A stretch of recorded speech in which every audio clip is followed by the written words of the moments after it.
ಚಿನ್ನು, ಚಿಕ್ಕ ಗಾಯ, ಯಾಕೆ ಅಷ್ಟೊಂದು ಗಾಬರಿ ಮಾಡ್ಕೋತಿದ್ಯಾ? ಪರವಾಗಿಲ್ಲ ಬಿಡು, ಬಾ.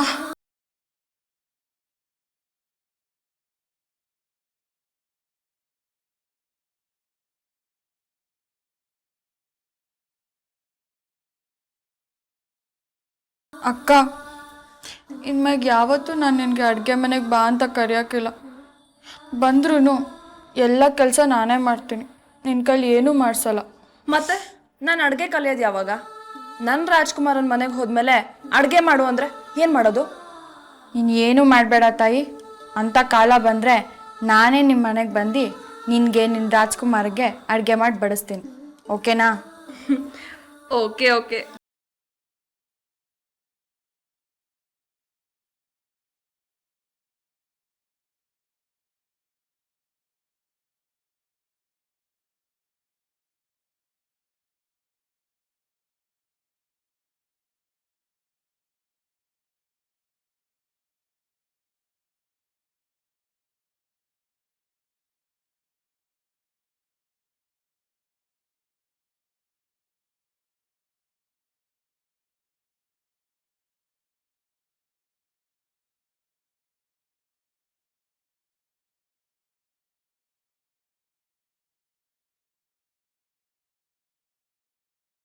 ಈ ಜನ್ಮದಲ್ಲಿ ಇವನಿಗೆ ಬುದ್ಧಿ ಬರಲ್ಲ. ಎಷ್ಟೋ ದಿನ ಆದ್ಮೇಲೆ ಮೀಟ್ ಮಾಡ್ತಾ ಇದ್ದೀನಿ, ಎಷ್ಟು ಕಾಯಿಸ್ತಾ ಇದ್ದಾನಪ್ಪ. ನಾನು ಇಲ್ಲಿ ಬಂದು ಕಾಯ್ತಾ ನಿಂತಿದ್ದೀನಿ ಅನ್ನೋ ವಿವೇಕನೇ ಇಲ್ಲ ಅವನಿಗೆ. ಹುಡುಗಿರು ಈ ರೀತಿ ಬೀದಿನಲ್ಲಿ ನಿಂತ್ಕೊಂಡು ಕಾಯೋದು ಎಷ್ಟು ಕಷ್ಟ, ಎಷ್ಟು ಅಸಹ್ಯ ಅನ್ನೋದು ಹುಡುಗರಿಗೆ ಯಾವ ಜನ್ಮದಲ್ಲಿ ಅರ್ಥ ಆಗುತ್ತಪ್ಪ. ಕಾಲ್ ಮಾಡೋಣ ಅಟ್ಲೀಸ್ಟ್ ಎಲ್ಲಿದ್ದಾನೆ ಅಂತ.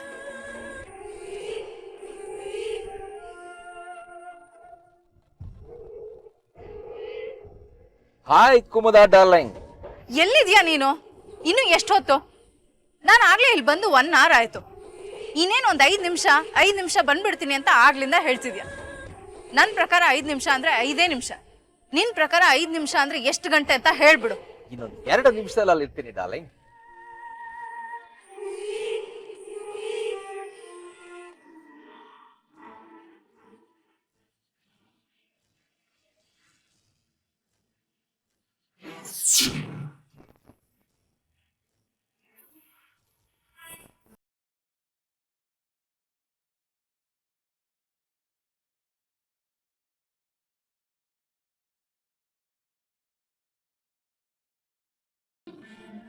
ಟೈಮ್ ಸೆನ್ಸೇ ಇಲ್ದಿರೋ ಇಂಥ ವ್ಯಕ್ತಿ ಜೊತೆ ಹೇಗಪ್ಪ ಜೀವನ ಮಾಡೋದು?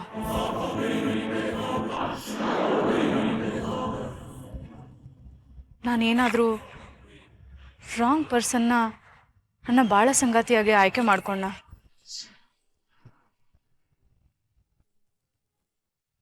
ಏನಿಲ್ಲ, it's the right person.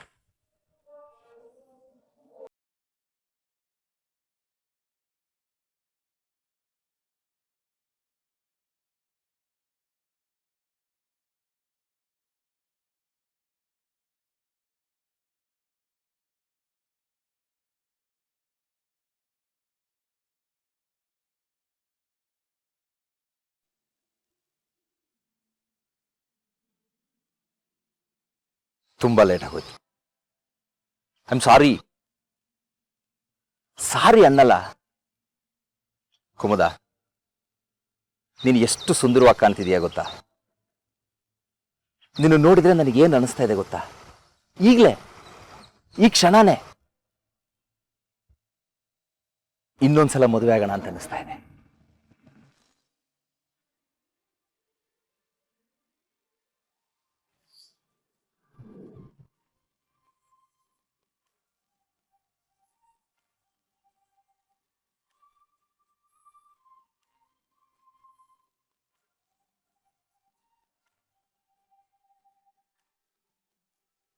ಹೇಗಿದೆಯಾ Kumuda? ನೋಡ್ತಾ ಇದೆಯಲ್ಲ, ಆರಾಮಾಗಿ ಚೆನ್ನಾಗಿದ್ದೀನಿ. ನೋಡೋದಕ್ಕೆ ಮುತ್ತೈದೆ ತರ ಕಾಣ್ತಿದ್ಯಾ. ಬಹಳ ದಿನಗಳ ನಂತರ ಬಂದಿರೋ ನಿನ್ನ ಗಂಡನ ಕಾಲಿಗೆ ಬಿದ್ದು ಆಶೀರ್ವಾದ ತಗೊಳ್ಳಲ್ವಾ? ನಿನ್ ಕಾಲಿಗೆ ಬಿದ್ದು ಆಶೀರ್ವಾದ ತಗೊಳ್ಳೋದಕ್ಕೆ ನನ್ನ ಗಂಡ ಏನ್ ದೊಡ್ಡ ಸಾಧನೆ ಮಾಡ್ಕೊಂಡು ಬಂದಿಲ್ಲಪ್ಪ. ಬಂದಿರೋದು ಜೈಲಿಂದ. ನಿನ್ನನ್ನ ಜೈಲಿಂದ ಹೊರಗಡೆ ಬಿಡಿಸ್ಕೊಂಡು ಬರೋಕೆ ನಾನು ಎಷ್ಟು ಲಕ್ಷ ಖರ್ಚು ಮಾಡಿದ್ದೀನಿ ಗೊತ್ತಾ? ನಿನ್ನ ಕರುಣೆ ಕೃಪಾ ಕಟಾಕ್ಷ ಇಲ್ಲದೆ ಇದ್ದಿದ್ರೆ ನಾನು ಹೊರಗಡೆ ಬರೋಕ್ಕಾಗ್ತಿರ್ಲಿಲ್ಲ. ಆ 4 ಗೋಡೆಗಳ ಮಧ್ಯೆನೆ ಕೊಳೆಬೇಕಾಗ್ತಿತ್ತು ಅಂತ ನನಗೆ ಚೆನ್ನಾಗಿ ಗೊತ್ತು.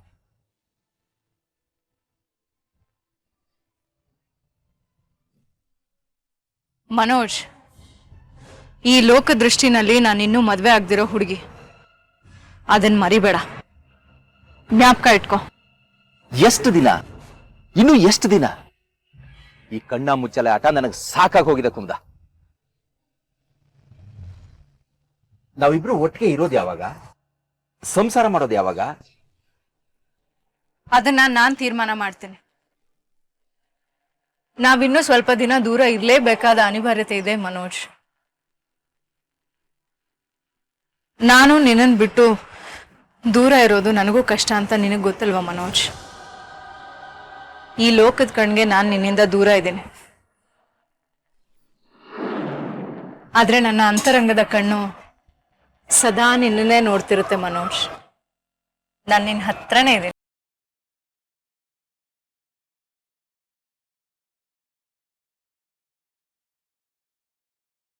I love you Kumuda.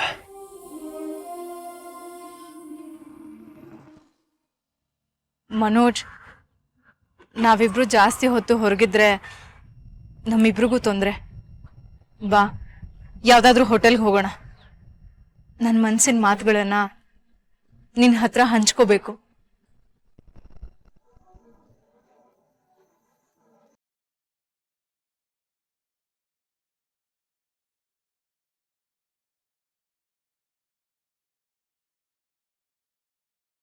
ಚಿನ್ನು, ನನಗಾಗಿರೋದು ಚಿಕ್ಕ ಗಾಯ. ನೀನ್ ನೋಡಿದ್ರೆ ನನ್ನ ಕೈಯೇ ಬಿದ್ದೋಗಿದೆ ಅನ್ನೋ ಥರ ಆಡ್ತಿದ್ಯಾ. ಯಾಕಕ್ಕ? ನಾನು ತಿನ್ಸೋದು ನಿನ್ಗೆ ಇಷ್ಟ ಅಲ್ವಾ? ಬೇಡ ಅಂದ್ರೆ ಹೇಳು. ಬೇಡ ಅಂತ ಎಲ್ಲಿ ಹೇಳ್ದೆ ಚಿನ್ನು? 3 ಹೊತ್ತು ಬೇಕಾದ್ರೆ ನೀನೇ ತಿನ್ಸೋ, ನಾನು ಬೇಡ ಅನ್ನಲ್ಲ. ಆದ್ರೆ ಇವಾಗ ಸಾಕು ಕಣೆ, ಪ್ಲೀಸ್. ನನ್ನ ಹೊಟ್ಟೆ ತುಂಬೋಗಿದೆ. ಅಕ್ಕ ಸುಮ್ಮನೆ ಆನು. ನೀನು ಹೀಗೆ ಕೋಳಿ ತಿಂದಂಗೆ ತಿಂತಿದ್ರೆ ಲಗ್ನ ಆಗೋ ಹೊತ್ತಿಗೆ ಅಂಚಿನ ಕಡ್ಡಿ ಆದಂಗೆ ಆಗೋಗಿರ್ತೆ. ಆಗ ನಿನ್ನ ನಡು ಮೇಲೆ ಸೀರೆ ಅಲ್ಲ, ನೀನು ಪ್ಯಾಂಟು ನಿಲ್ಲಲ್ಲ. ಪ್ಲೀಸ್ ಸಾಕು. ಇದೇ ಕಡೆ ತುತ್ತು. ಇವಾಗ ಆಗ್ಲೇ ಎಷ್ಟೊಂದ್ ಸತಿ ಕಡೆ ತುತ್ತು ಆಗೋಗಿದೆ, ಸಾಕು. ನಿಜವಾಗ್ಲೂ ಅಕ್ಕ, ಇದೇ ಕಡೆ ತುತ್ತು.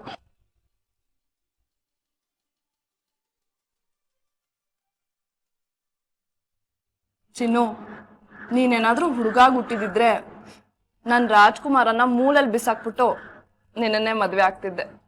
ಅಯ್ಯೋ, ಆ ಥರ ಎಲ್ಲ ಅನ್ಬಾರ್ದಕ್ಕ. ಭುಜದ ಮೇಲಿರೋ ಅಶ್ವಿನಿ ದೇವತೆಗಳು ಅಸ್ತು ಅಂದವರು. ಆಗ ನೀನು ರಾಜ್ಕುಮಾರ ಬಿಟ್ಟಾನ ನನ್ನ ಒದ್ದು ಮನೆಯಿಂದ ಹೊರಗಡೆ ಹಾಕ್ಬಿಡ್ತಾನ. ಐ, ನನ್ ರಾಜ್ಕುಮಾರ. ಹಾಗಿದ್ರೆ ನಿನ್ ರಾಜ್ಕುಮಾರಂಗೆ 100 ವರ್ಷ ಆಯಸ್ಸು. ಮಾತಾಡು. ಹಲೋ. ಹಾಯ್ ಸ್ವೀಟ್ ಆರ್ಟ್, ಹೇಗಿದ್ಯಾ? ಏನ್ ಮಾಡ್ತಾ ಇದೀಯಾ? ಏನು ಮಾಡ್ತಿಲ್ಲ, ಸುಮ್ಮನೆ ಕೂತಿದ್ದೀನಿ. ಏನು ಇಷ್ಟು ಬೇಗ ಫೋನ್ ಮಾಡ್ಬಿಟ್ಟಿದ್ಯಾ? ರಾತ್ರಿ ಎಲ್ಲ ಕನ್ಸಲ್ ಕಾಡ್ದೆ, ಬೆಳಗಾಗಿದ್ದು ಕಣ್ಬಿಟ್ರು ನಿನ್ನ ನೆನಪುಗಳೇ ಸುತ್ತಮುತ್ತ ಓಡಾಡ್ತಿದೆ. ಓಹೋ, ಏನ್ ಸಾಹೇಬ್ರು ಬೆಳಗ್ಗೆನೆ ರೊಮ್ಯಾಂಟಿಕ್ ಆಗಿ ಮಾತಾಡ್ತಾ ಇದೀರಲ್ಲ. ಸುತ್ತಮುತ್ತ ತಂಗಾಳಿ ಬೀಸ್ತಿದ್ಯಾ? ಗಿಡದಲ್ಲಿ ಹೂ ಅರಳಿ ನಿಂತಿದ್ಯಾ? I am really missing you Shruti. ಯಾಕೆ, ನೀನನ್ನ ಮಿಸ್ ಮಾಡ್ಕೋತಾ ಇಲ್ವಾ?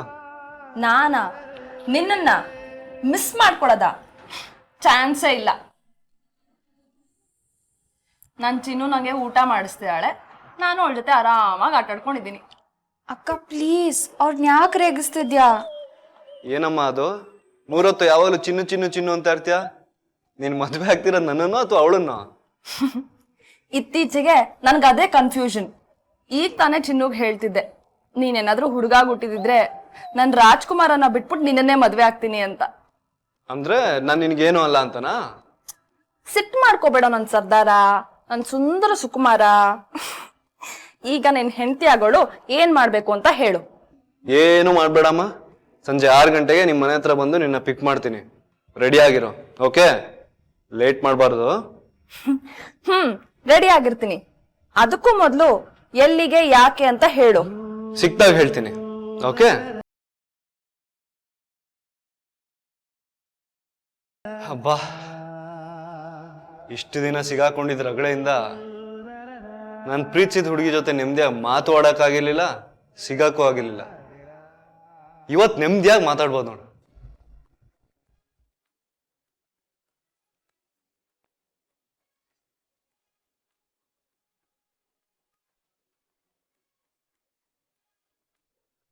ಹಲೋ, ನಾನು ಚಂದನ್ ಮಾತಾಡ್ತಿರೋದು. ಹೋಟೆಲ್ ಮ್ಯಾನೇಜರ್ ಇದ್ದಾರಾ?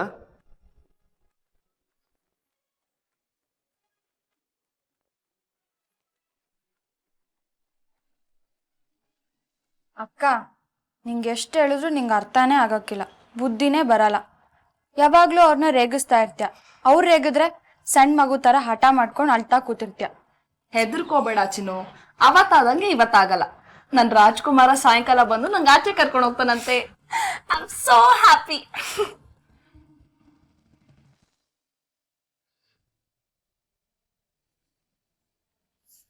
ಏನು ಯೋಚನೆ ಮಾಡ್ತಿದ್ಯಾ ಮನೋಜ್? ಇಲ್ಲೆಲ್ಲ ತುಂಬಾ ಜನ ಓಡಾಡ್ತಿದ್ದಾರೆ. ಯಾರಾದ್ರೂ ನಮ್ಮನ್ನ ಗುರುತಿಸ್ಬಿಟ್ರೆ ಕಷ್ಟ ಆಗತ್ತೆ. ಬಾ ಹೋಗೋಣ. ಜಗತ್ತಿನ ಯಾವುದೇ ಮೂಲೆಗೆ ಹೋದ್ರೂ ಜನ ಇದ್ದೇ ಇರ್ತಾರೆ ಕುಮುದ. ನೀನ್ ಯಾಕೆ ಇಷ್ಟೊಂದು ಹೆದರ್ಕೋತಾ ಇದೀಯಾ? ಹೋಟೆಲ್ಗೆ ಹೋದ್ರೆ ಅಲ್ಲೂ ಜನ ಇದ್ದೇ ಇರ್ತಾರೆ. ಮದುವೆ ಆಗಿ 5 ವರ್ಷ ಆಯ್ತು. ಇನ್ನು ನಾವು ಸಂಸಾರ ಮಾಡೋದು ಯಾವಾಗ? ಇನ್ನು ಎಷ್ಟು ದಿನ ಈ ತರ ಕಾಯೋದು? ನೀನು ನಿಮ್ಮ ಅಪ್ಪನ ಮನೇಲಿ ಇನ್ನು ಎಷ್ಟು ದಿನ ಇರ್ಬೇಕು ಅಂತಿದೀಯಾ? ಮೊದ್ಲು ಅಲ್ಲಿಂದ ಹೊರಗಡೆ ಬಾ. ಸರಿ ಮನೋಜ್, ನೀನ್ ಹೇಳ್ದೆ ಅಂತ ಗಂಟು ಮೂಟೆ ಎಲ್ಲ ಕಟ್ಕೊಂಡು ನಾಳೆನೆ ನಮ್ಮ ಅಪ್ಪನ ಮನೆಯಿಂದ ಮನೆ ಬಿಟ್ಟು ಬಂದ್ಬಿಡ್ತೀನಿ. ನೀನು ನನಗೋಸ್ಕರ ಇದೇ ರೀತಿ ಬೀದಿನಲ್ಲಿ ಕಾಯ್ತಾ ಇರ್ತೀಯ. ನಾನ್ ಬಂದು ನಿನ್ ಜೊತೆ ಬೀದಿನಲ್ಲೇ ಸಂಸಾರ ಮಾಡ್ತೀನಿ ಅಲ್ವಾ? ಈಗ ತಾನೇ ಜೈಲಿಂದ ಬಂದಿದ್ಯಾ, ಮೊದಲು ಒಂದು ಕೆಲಸ ಹುಡುಕೋ. ಈ ಸಿಟಿನಲ್ಲಿ ಕೆಲಸ ಸಿಗೋದು ಅಷ್ಟೊಂದು ಸುಲಭ ಅನ್ಕೊಂಡಿದ್ಯಾ? ಒಂದ್ ವೇಳೆ ಕೆಲಸ ಸಿಕ್ಕಿದ್ರು ಸಂಬಳ ಎಷ್ಟಿರಬಹುದು ಮನೋಜ್? ಒಂದು 10,000, 20,000? 20,000ದಲ್ಲಿ ಸಿಟಿನಲ್ಲಿ ನೆಮ್ಮದಿಯಾಗಿ ಬದುಕಬಹುದು ಅನ್ಕೊಂಡಿದ್ಯಾ? ಹೊಟ್ಟೆಗಿದ್ರೆ ಬಟ್ಟೆಗಿರಲ್ಲ, ಬಟ್ಟೆಗಿದ್ರೆ ಹೊಟ್ಟೆಗಿರಲ್ಲ. ನನಗೆ ಹಾಗೆ ಬದುಕೋಕೆ ಇಷ್ಟ ಇಲ್ಲ ಮನೋಜ್.